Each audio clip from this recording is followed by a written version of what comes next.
5 days nursing a stranger back to health. That was all it took to unravel 18 years of training. Leah didn't realize she was falling for the monster she was raised to kill.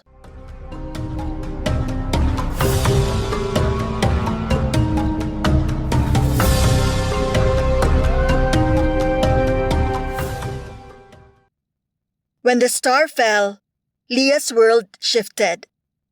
She should have been furious. The Bakunawa, her life's purpose, her greatest hunt, had vanished into the night. She should have been tearing through the kagubatan, tracking broken branches and displaced stone. She should have been consumed with finding it. But she wasn't. For 5 days, she'd barely left the room. Leah sat on the edge of the sleeping mat, wringing out a cloth in a basin of cool water. Moonlight filtered through the woven bamboo walls of the healing hut, casting silver patterns across Lacan's sleeping form. For 5 days, he'd done little more than drift in and out of fever dreams. She laid the damp cloth across his forehead, her fingers lingering a moment too long against his skin. Still warm, but cooler than yesterday. The fever was breaking. She lifted his head and pressed a cup to his lips. Drink. He swallowed reflexively, eyes still closed, then sank back into sleep. Leah set the cup aside and sat back, studying him in the dim light. This is madness. She was the first daughter of the moon, trained to hunt immortals, to protect humanity, and to never falter. And yet here she was, sitting vigil over a stranger while the greatest prize of her life slipped through her fingers. What is wrong with me? You're still here. Amaya's voice drifted from the doorway. Leah didn't turn. He needs care. We have healers for that. They're busy. Amaya stepped inside and sat beside her. Leah, you haven't trained in 3 days. You barely eat. And you definitely haven't slept. I'm fine. You're staring at him like Sora looks at her favorite rice cakes before training. Like she really wants to eat the whole basket, but knows Inang Tala would skin her alive. Leah jerked, scowling. I am not staring. Oh, I'm telling everyone. Our fearless leader, felled not by a dragon, but by a half-dead man. Leah flicked water at her. Amaya dodged, laughing quietly, then sobered. You like him. Heat crept up Leah's neck. I don't. You do. And it's okay. He's, well, look at him. Leah did. Even unconscious, even injured, there was something about him that radiated strength. He was tall, taller than most men she'd known, broad-shouldered, bronze skin etched with tribal tattoos that mirrored her own. His face, relaxed in sleep, was striking. Sharp jaw, high cheekbones, lips softer than they had any right to be on a man built like a warrior. I don't understand this. What? Leah gestured vaguely. This. I faced warriors my entire life, trained with the best, fought the worst, and I've never... Is this what you feel? When you talk about wanting a husband? A family? Amaya's expression softened. Maybe. I don't know. I haven't felt it yet. She bumped Leah's shoulder.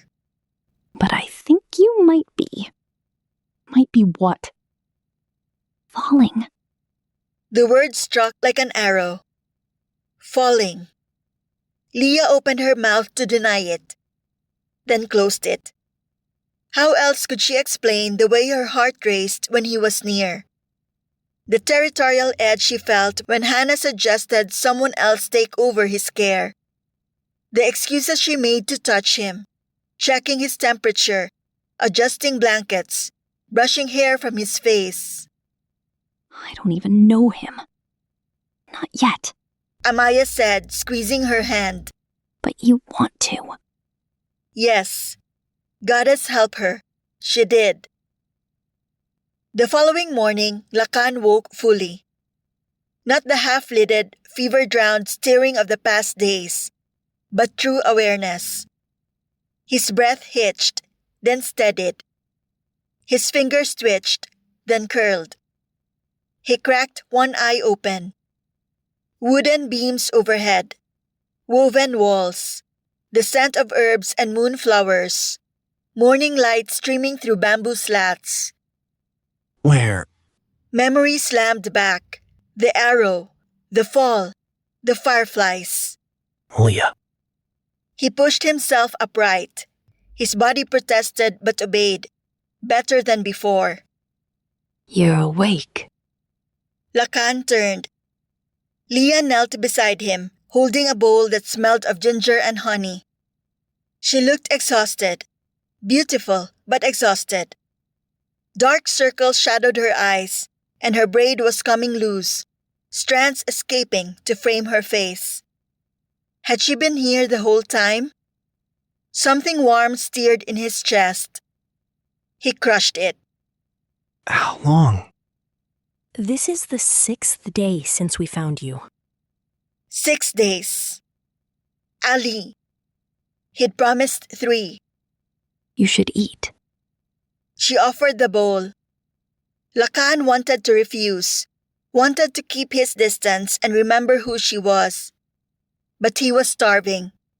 And she was looking at him with something soft in her eyes, something that made his traitorous heart stumble. He took the bowl with a scowl. Her lips twitched. The soup was perfect, warm, savory. He drained it quickly and handed the bowl back, perhaps with more force than necessary. More? No. You've barely eaten. I said no. She didn't argue. She set the bowl aside with maddening patience. Stop being an ass. He told himself. She saved your life. That was the problem. She made it too easy to forget she was a daughter of the moon, trained to kill his kind. And yet, she sat close, smelling of herbs and steel, looking at him with concern instead of calculation. She was kind. I need to speak with your Babaylan, Inang Tala. She's gone. 3 moon cycles. Until the next halad. Time. He needed time. I'd like to stay, if your tribe allows it. I'm a scholar. I study curses, histories, immortals. You people have knowledge no one else does. True enough. Leah studied him. You'll have to earn your keep. I can fight. Not yet. Her gaze swept him. You can barely stand. As if summoned, his legs gave out when he tried to rise. He caught himself against the wall, breathing sharp with frustration. Leah was there instantly, hands on his arms. Stubborn man. Her touch burned, not with fever, with something far more dangerous. They froze. Too close. Her breath caught when she realized it. Her eyes dipped to his mouth, then snapped back up. She stepped away first. Rest. When you're stronger, you can help train. She fled. Lakan sank back onto the mat, dragging a hand down his face. This was a disaster. He was supposed to retrieve his heart scale and leave. She's not ours. He told his dragon. She would kill us if she knew. The dragon didn't care. It had already recognized its mate. There was no going back.